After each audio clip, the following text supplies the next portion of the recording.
From the opinion pages of the Wall Street Journal, this is Free Expression with Gerry Baker. Hello and welcome to Free Expression from the opinion page of the Wall Street Journal. I'm Gerry Baker, editor-at-large of the Journal. If you're not already subscribing to us, please do sign up at Apple Podcasts, Spotify, or wherever you do your listening. With Donald Trump's second inauguration just days away, the economy looms large on the new president's agenda. Trump and his economic team are keen to get straight to work, just as they did 8 years ago, on a big tax cut. A renewal, in fact, of that Tax Cut and Jobs Act of 2017, whose provisions are set to expire this year. Now, the president is also expected to issue a slew of executive orders right off the bat as soon as he takes office, aimed at deregulating the economy and boosting energy production, among other things. But Donald Trump's also taking office at a time of growing anxiety in financial markets. Since the Federal Reserve started cutting interest rates in September, bond investors have taken fright. Bond yields have gone the other direction from the Fed's policy rates. That's an unusual phenomenon. The yield on the US government's 10-year Treasury bond has risen by a percentage point in the last 4 months, as markets remain nervous about inflation, which remains persistently above the Fed's target of 2%, and the burgeoning fiscal deficit.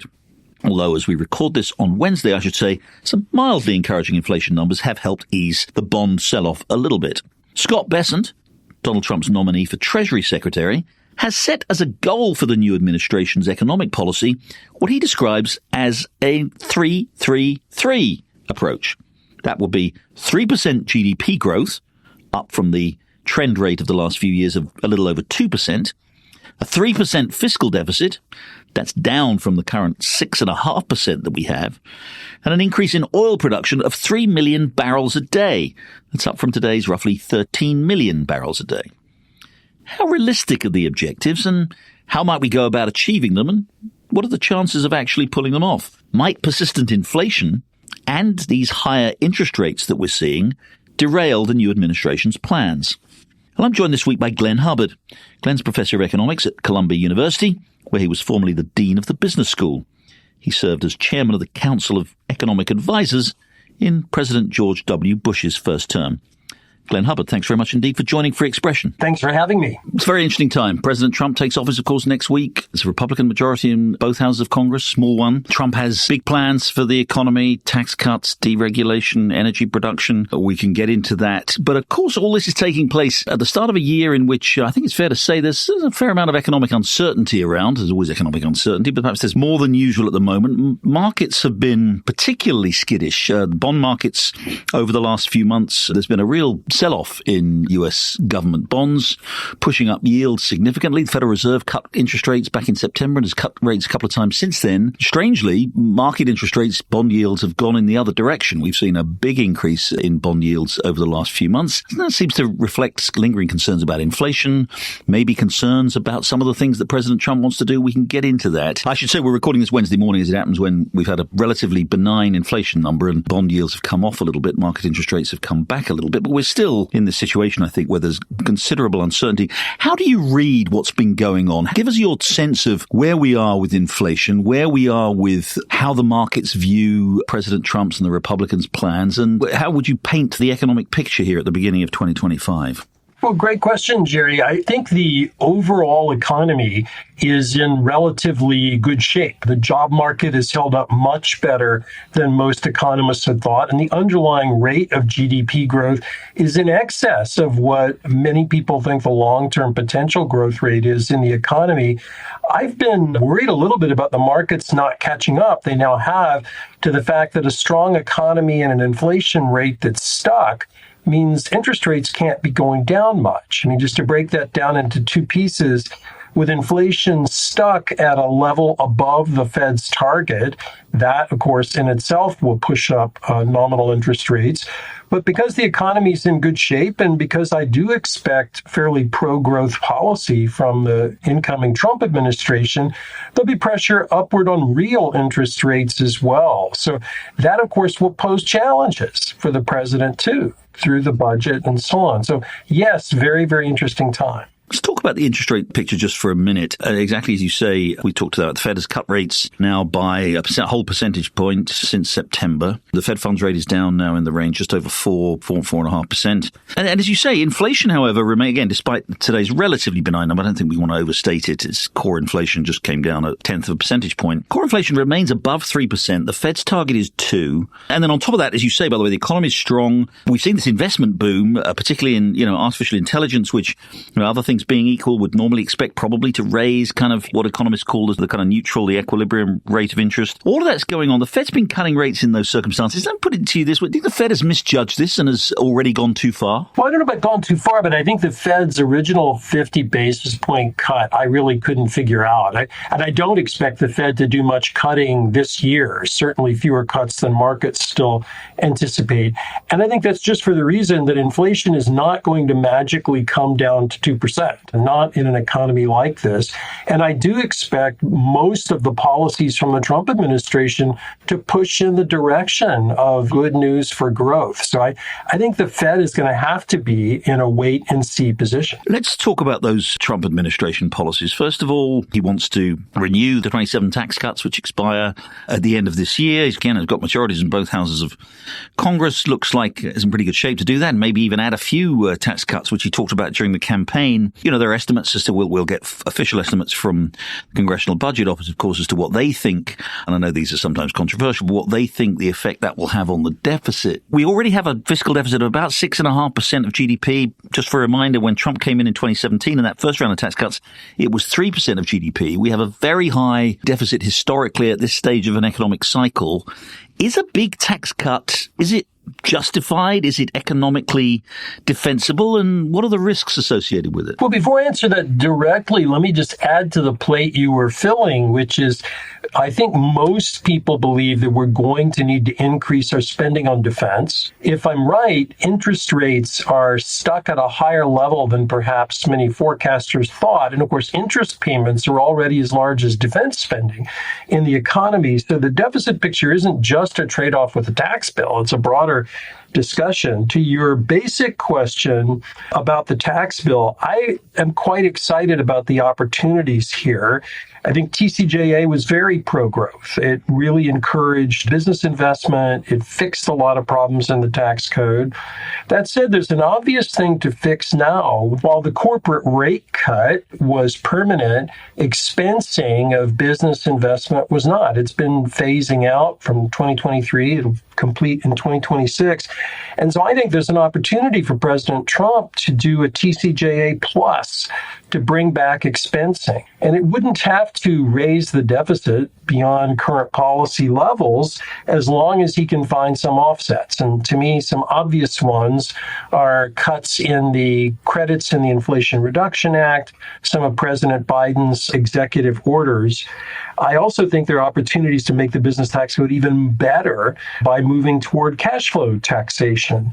I think there's a lot of good news there. Now, to your question about the challenge, if we were to have a budget blowout here and turn TCJA instead of into TCJA plus into TCJA/Christmas tree, then yes, we will have a problem. One thing we know, we've got Elon Musk and Vivek Ramaswamy appointed the Doge duo, as we can call them, with a plan to improve government efficiency. There talked about some of the things they could already do, some of the things that the Biden administration did, whether executive orders or in the so-called Inflation Reduction Act. There are probably opportunities to trim government spending there. Maybe they come up with something more radical. Let's talk about, eliminating whole government departments. And yet, forgive my cynicism here, but as effective as they may be, and I don't think anybody should doubt, either of those gentlemen's ability to improve economic efficiency, they both have a strong record of having done so. Is it really plausible that we could get the fiscal deficit down to a manageable, sustainable number, to get the debt down from the, 35 trillion or whatever it is right now, to get that back to a kind of manageable number without something much more radical, particularly something in the field which everybody obviously focuses on, which is entitlement spending, which is obviously both the most important driver of public spending and the deficit, and also in terms of its trend, if nothing is done, headed to really, really blow out government spending.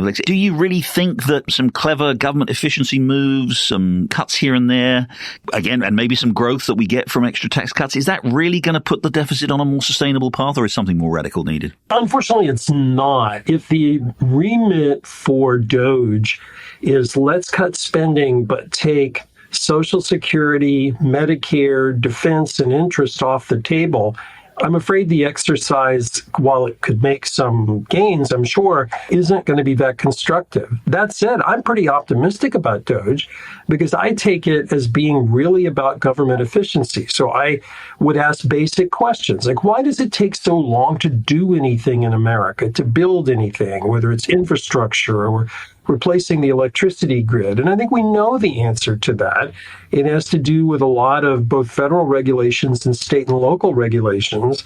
And focusing there, it strikes me as something very good for DOGE. It may sound less sexy than cutting $2 trillion out of the budget, but it's very important. President Trump has made it pretty clear, and we saw this in that back and forth over the budget that we saw over the Christmas period, for understandable reasons, perhaps for political reasons, that he'd like to see a big increase in the debt ceiling and certainly as kind of a relatively long-term increase in the debt ceiling. In fact, he's even talked about maybe doing away with the debt ceiling. Now, fiscal hawks, of whom there are still a significant number in the Republican Party, as we saw in that debate over Christmas, have always been very, very nervous about what Democrats like to call a clean increase in the debt ceiling, that is, without sort of any conditions attached. How do you see that debate playing out? How important do you think it is to have, if we are, it looks like we're going to have to increase the debt ceiling given the state of public finances, but in doing so that we do that at the same time as getting control over spending, or is Donald Trump right? Let's just go for growth. Let's just go for a big tax cut. And, if that in the short term requires us to lift the ceiling significantly or even to maybe suspend it completely, then so be it. What's your thinking about that? Well, I think at its core, President Trump is actually right. I mean, the metaphor that I have in my head or analogy is simply,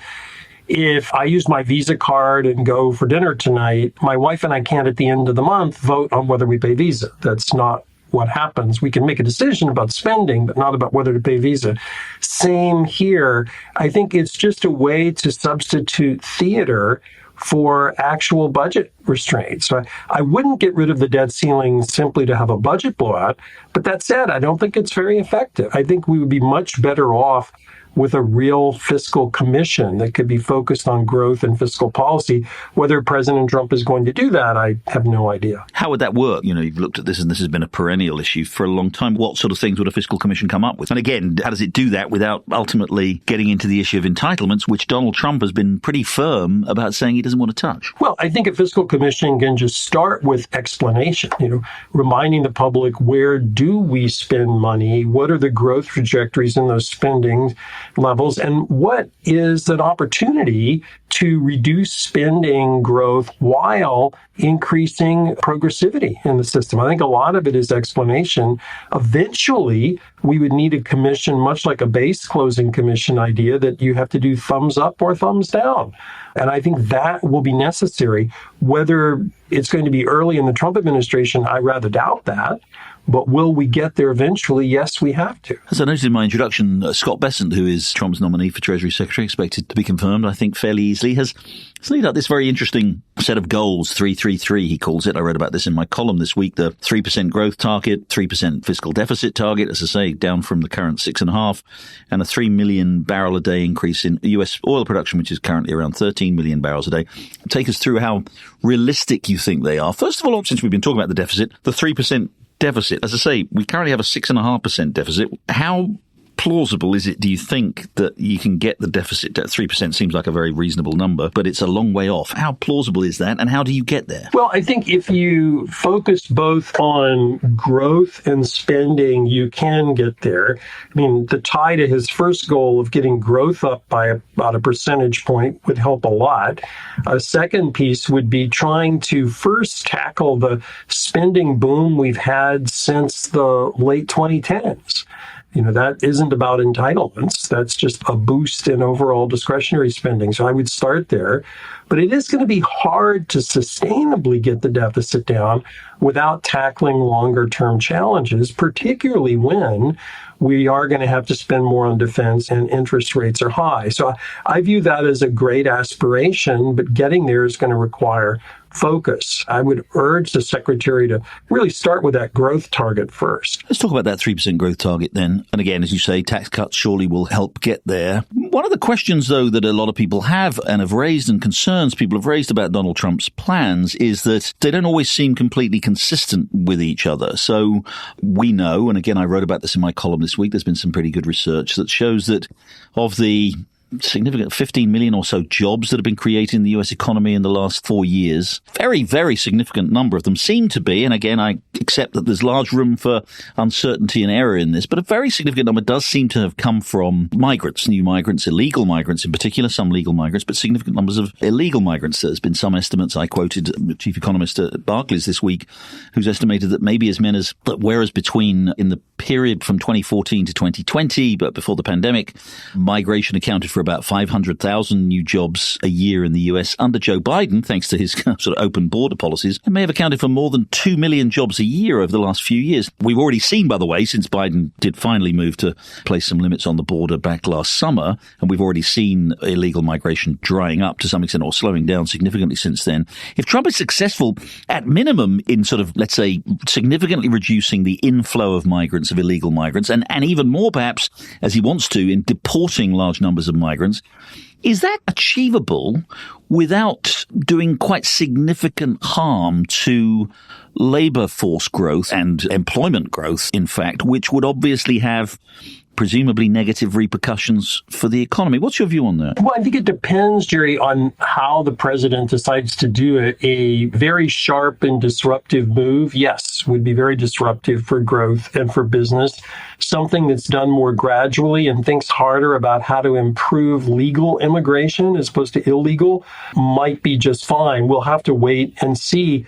But the demographic challenges facing the country suggest that immigration has to be on the table. You know, for America to continue to grow at the level, say, that Secretary-designate Bessent wants, and we all want, we would either have to work longer or harder, have more immigration, or go all in on tech to raise productivity. And we're probably going to have to do a bit of each. So something that completely stops immigration is unlikely to be consistent with that growth goal. You know, there's an argument about this. I wrote about this week. We had former Senator Phil Graham writing in the Journal editorial page this week saying actually that this concern is overdone because the opportunity for, if you like, indigenous or current population labor force growth is still quite strong. Labor participation rates have come back significantly since the drop during the pandemic, but there could still be some way to go.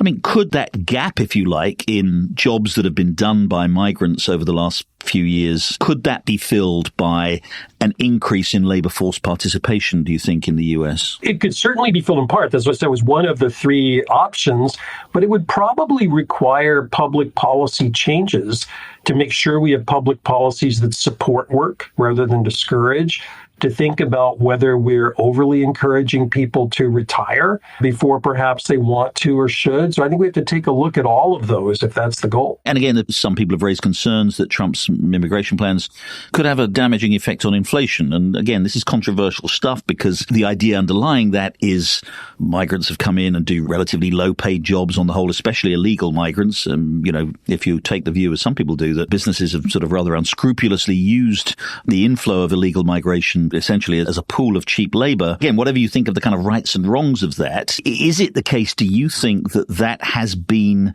you know, maybe a kind of a drag on wage growth, that big availability of labor supply, especially from illegal migrants, and that if you take that away, the labor market will inevitably get tighter and put upward pressure on wages, which, again, to the benefit of American workers, no doubt, but which could be of concern from an inflation perspective? I agree with that observation, Gerry. It's always struck me that economists are trying to talk out of both sides of our mouth. On one hand, we say immigration is very good, we should have this. And then on the other hand, we say Trump's policies might be inflationary. Well, wait a minute, why are they inflationary?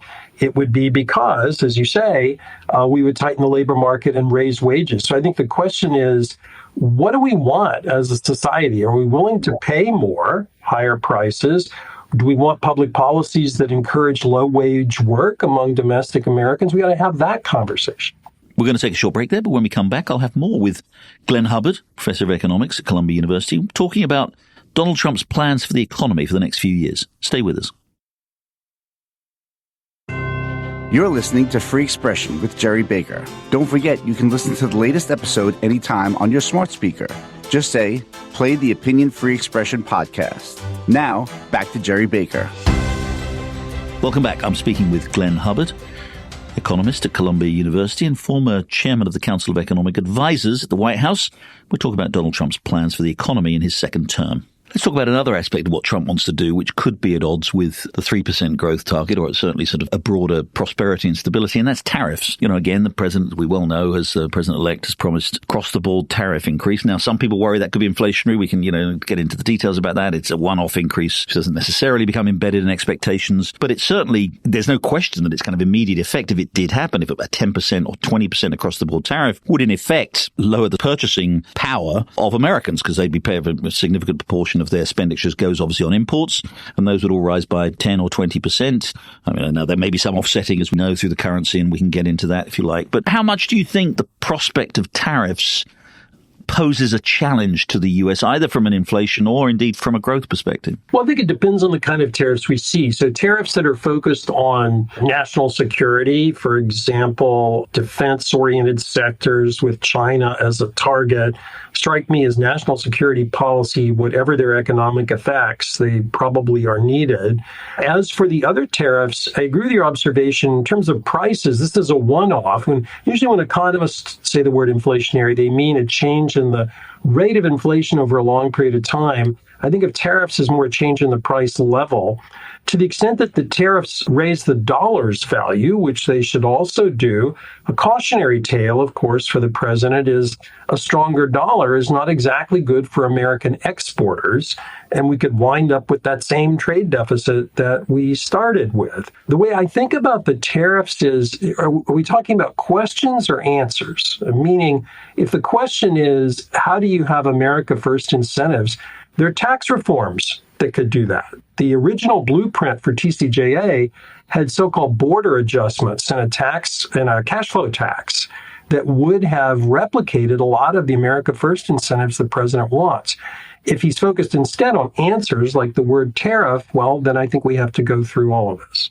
And another possible ramification, obviously, of tariffs is we could see retaliation. In fact, we would almost certainly see retaliation. One would assume if Trump is going to impose tariffs across the board on imports from, say, Mexico and Canada, who are obviously with China, two of our principal import markets, the countries from which we get our imports, and of course Europe too, and if they respond and retaliate, then our exporters are going to be hurt. And we could find ourselves, as you say, not only could US companies find themselves through the exchange rate effect, if the currency appreciates, could find themselves facing challenging export environments, but if these countries retaliate with similar tariffs, then presumably the effect on US exports would also be damaging. How much of a risk do you think that is? Well, I think it's a risk, but I certainly take the incoming administration at its word that they see these largely as negotiating tactics. So I hope that is true. And to be fair, and again, I had a conversation with an economist quite close to the new administration at the weekend who said, look, say Canada, for example, and all this kind of this sort of trolling that Trump seems to like to do about Canada as the 51st state and all of this, but actually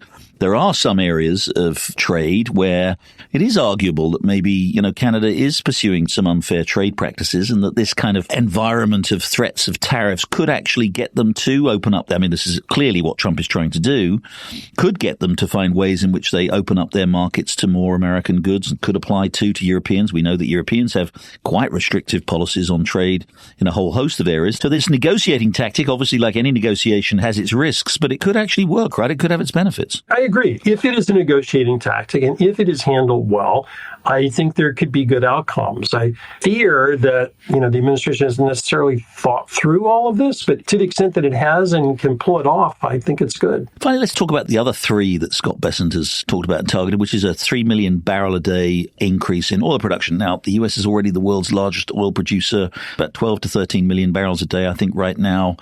So actually more than 13 million barrels a day, I think, right now. This would be a significant increase, a 20 to 25% increase in production. I don't think anybody doubts that, the the resources are there, the oil reserves are there, and the natural gas reserves too, for an increase in that. But I think there is some concern from people I've spoken to that, well, this is a price-sensitive thing, and that if you do achieve a big increase in domestic oil production like that, you're going to be putting downward pressure on the price again, other things being equal, in a way that may actually discourage domestic oil producers from actually extracting the oil. They may think that if the price falls from, say, $75 a barrel to $70, $65, $60 a barrel, they may as well leave the stuff in the ground. What's your sense about what's achievable in terms of U.S. energy output? Let me start with what I think other energy options might be. Encouraging exports, for example, of natural gas as opposed to putting barriers in their way, helping the electricity grid across the country be better. That's where I'd be focused. The problem with saying increase oil production is, I think the administration may think of the oil industry as a monolith. It's not. If you take the large super majors in this country, let's say Exxon, Mobil, and Chevron, I don't know that they're so keen to produce a lot more oil, mainly for the reasons that you suggested. Some independents are, but I think the whole notion is just, what are we trying to accomplish? I would rather focus first on just getting the barriers out of the way to exploration, production, and exports, as opposed to focusing on that target. And just more broadly on Trump's plans for deregulation, again, that was quite a strong feature of his first administration. And I think it's fair to say that it's been a very strong feature of the Biden administration in the last 4 years. Very tough regulatory policies, particularly with regard to things like antitrust. There's been an extraordinary number of antitrust actions brought by the Biden administration. Obviously, as we know, regulation on energy and other areas. How much scope do you think there is for kind of revitalizing the U.S. economy by sort of unleashing some of those animal spirits through a broad program of deregulation that pulls the U.S. away from the approach of the last few years? I think there's a lot of scope, Gerry. If I go through parts of the economy, if I think about financial services, the selection of Paul Atkins at the SEC gives me great hope for more open, transparent capital markets without enormous regulatory burdens on companies. I think the moving out of Michael Barr as vice chair of financial supervision at the Fed is a positive for pro-growth regulation from the Federal Reserve, whomever President Trump selects there. I think in energy and environment, there's enormous scope for changes in permitting regulation too. So I think a lot of this is ripe for improvement. Finally, we've talked heavily about the US and what Trump may do and what the constraints there may be on the US economy. We are seeing some interesting things going on in the rest of the world. The US obviously continues to outperform the rest of the world overall.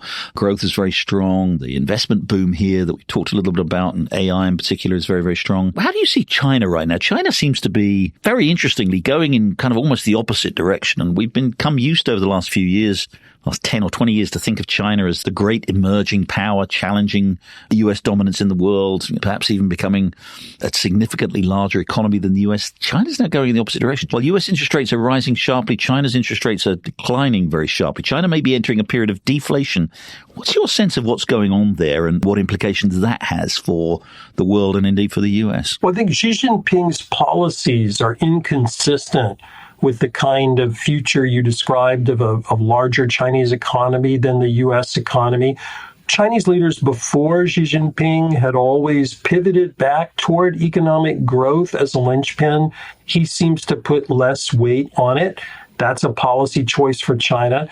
I mentioned demographics earlier. China has a huge demographic problem and faces the challenge of growing old before it has grown rich, unlike Japan or Europe or the United States. So I certainly would not trade America's economic opportunities and challenges for China. So China is a huge security concern for the United States, to be sure, but I don't think it's a threat that it's going to take over the American economy. Are you optimistic? We're just days away from the new administration. All the things we've talked about, the opportunities and challenges, yet again, concerns in the markets. But as you look ahead, are you pretty optimistic that this is going to be a good year and a good few years for the US? I am optimistic, Gerry, that it can be. I think that broad policy outline, the increase in animal spirits we've seen, all point in that direction. But of course, everything boils down to execution. But I'm optimistic. Glenn Hubbard, Professor of Economics at Columbia University. Thanks very much indeed for joining Free Expression. Thank you. That's it for this week's episode. Thanks very much indeed for joining Free Expression.